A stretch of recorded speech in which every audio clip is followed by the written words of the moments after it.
আমি যদি তোমার কাছে ফিরে আসতে চাই তাহলে দোষটা কোথায়? তোমার পকেটে সার্টিফিকেটটা আছে বলে তুমি নিজেকে আমার ওয়াইফ বলে ক্লেম করছো, তাই তো? এই ওয়ার্ডটার আদৌ কোনো মানে বোঝো তুমি?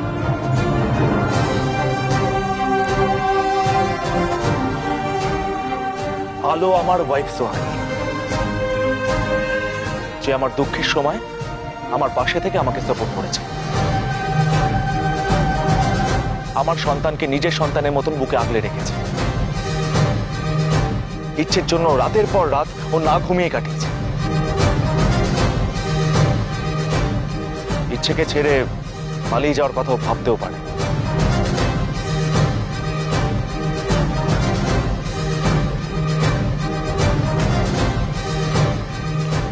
তাই আলোকে ছেড়ে থাকা আমার পক্ষেও সম্ভব নয় সোহানি,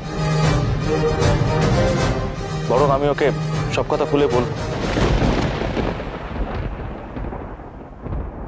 তুমি যা ইচ্ছে তাই করতে পারো সোহানি, আমি আর আলো একসঙ্গে লড়বো।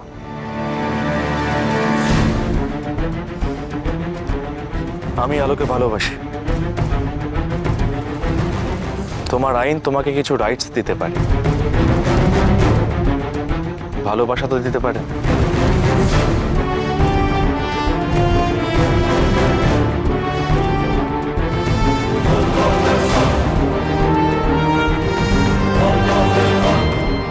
তুমি আমায় ভালোবাসো না সরম? ভালোবাসো না তুমি আমায়? বলো না। আমরা তো ভালোবেসে বিয়েটা করেছিলাম। বলো, তুমি এটা বলতে পারলে তুমি আমায় ভালোবাসো না? বলো। ভালোবেসেছিলাম সোহানি, ভালোবেসেছিলাম। তুমি সেই ভালোবাসা হারিয়েছো নিজের দোষে, আর এখন সেটা ফিরে পাওয়ার কল্পনাও তুমি করো না, কারণ তার থেকে অনেক বেশি ভালোবাসা দিয়ে আলো আমাকে অর্জন করে নিয়েছে।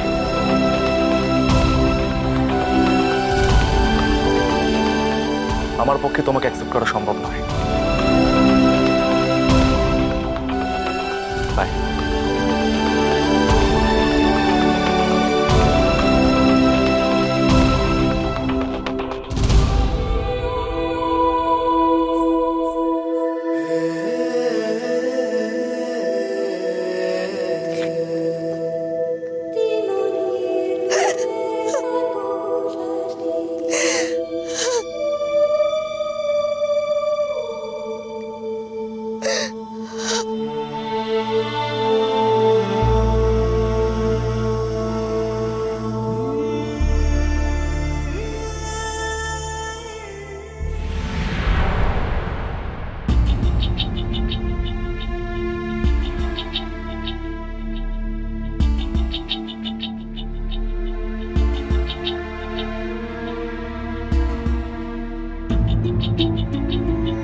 ছোট বৌদি ঘুমোচ্ছে, আমি ওর গায়ে চাদর টেনে দিয়েছি।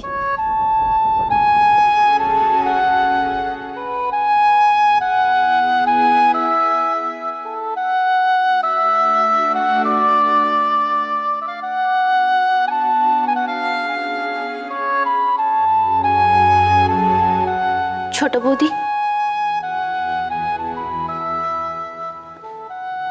আমি আমি তোমার আর ছোটদার ব্যাপারে খুবই কনসার্ন, তাই তাই বলছিলাম। কিছু বলবে আমাকে? আমি যে কথাটা বলবো প্লিজ কিছু মনে করো না। আমাদের বাড়ির ছেলেরা তো বউদেরকে টেকেন ফর গ্রান্টেড ট্রিট করে। বড়টাকে দেখেছো তো? জানো ছোট বৌদি, বড়দা কিন্তু আগে এরকম ছিল না, তারপর আস্তে আস্তে কোথা থেকে যে কি হয়ে গেল।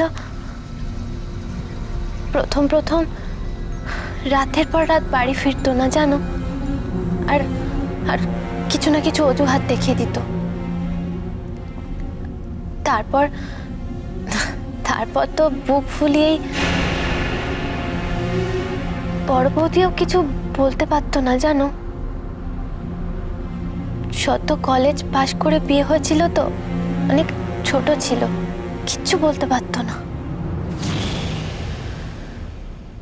আমি আমি বলছি না ছোটদাও বড়দার মতোই হবে, কিন্তু কিন্তু তাও একই রক্ত বইছে তো, আমার খালি ভয় হয় জানো, ছোটদাও না বড়দার মতো কোনো ভুল করে বসে।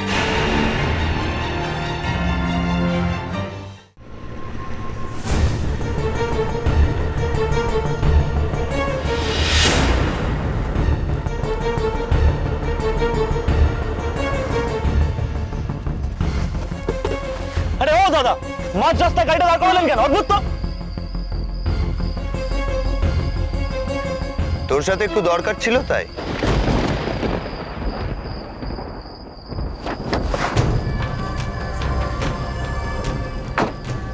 অদ্ভুত তো, রাস্তা মাঝখানে কি করছিস তুই? এখানে না আসলে তো জানতে পারতাম না তুই এত বড় বিপদে পড়েছিস।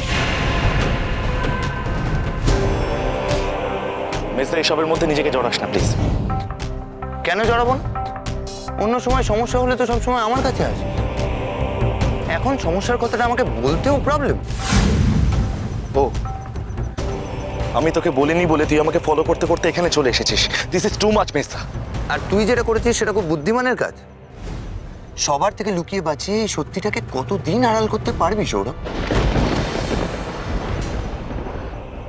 সেই চেষ্টাই তো করছিলাম মেসা,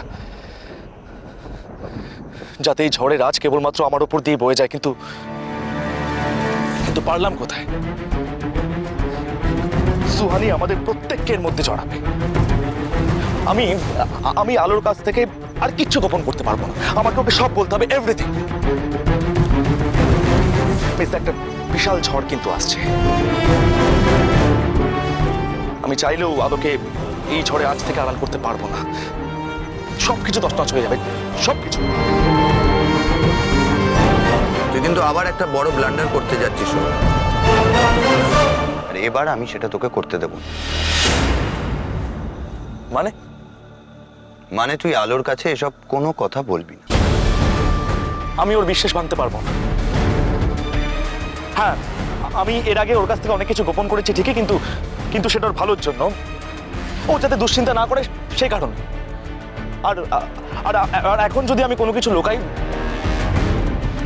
আমি তো নিজের কাছে কোনোদিন চোখ তুলে দেখাতে পারবো না।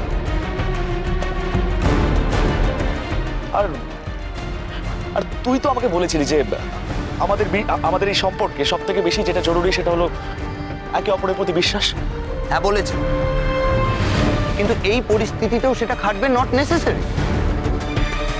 আরে তোর মাথা ঠিক নেই, এখন আবেগপ্রবণ হয়ে তুই আলোকে সব সত্যি কথা বলে দিবি, তার পরের অ্যাকশনটা কি হবে ভেবেছিস?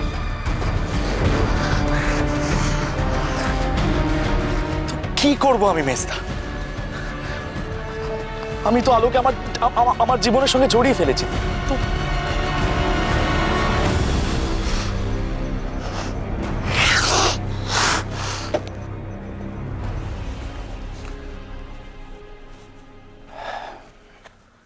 মাথাটাকে ঠান্ডা কর, একটু সময় নে।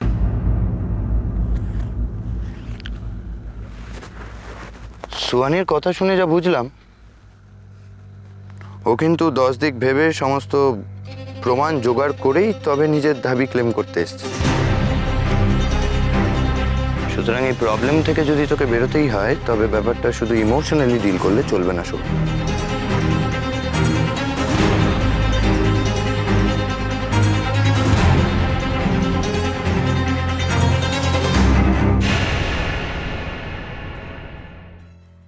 নাকি কান্না কেঁদে না স্বামীর মন বাঁধা যায় না। পুরুষ মানুষদের ভালোবাসা পাওয়া তো সোজা না। আমার স্বামীকে আমি অবিশ্বাস করব না। ও যেন নিজের মুখে আমাকে সত্যিটা বলে। যতক্ষণ না আমি আমার সব কিছু ফেরত পাবো, ততক্ষণ আমি শান্তি হব না।